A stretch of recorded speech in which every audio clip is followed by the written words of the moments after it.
চীনের প্রত্যন্ত অঞ্চলে তৈরি হস্তশিল্প নজর কেড়েছে বিশ্ব দরবারে। ফিফা বিশ্বকাপ আর ঐতিহ্যের এই মিশেল ঘটিয়েছেন জুয়াং জনগোষ্ঠীর তান শিয়াং গুয়ান। চীনা শিল্পী তান গুয়াংশির শতাব্দী প্রাচীন ঐতিহ্যবাহী বুনন শিল্প জুয়াং ব্রোকেড ব্যবহার করে বিশ্বকাপ উপলক্ষে নতুন মার্চেন্ডাইজ পণ্যের সংগ্রহ উন্মোচন করেছেন।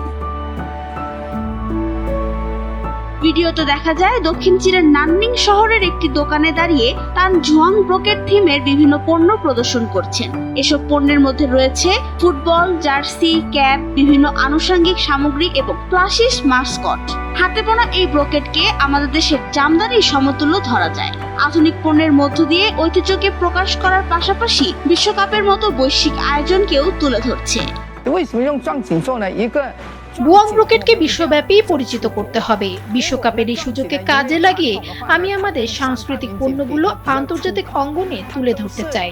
নকশায় আমরা নমনীয় ও রেখার ব্যবহার করেছি, যা ফুটবলের গতি, ছন্দ ও প্রাণশক্তিকে ফুটিয়ে তোলে। পরিবর্তনশীল মাঠের পরিস্থিতিতে এই গতিশীল খেলাটির বৈশিষ্ট্যই আমাদের ডিজাইনে প্রতিফলিত হয়েছে।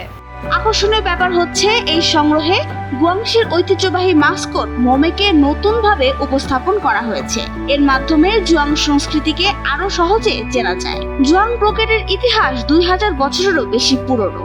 অতীতে এটি মূলত জাতিগত ঐতিহ্যবাহী পোশাক তৈরিতেই ব্যবহৃত হতো।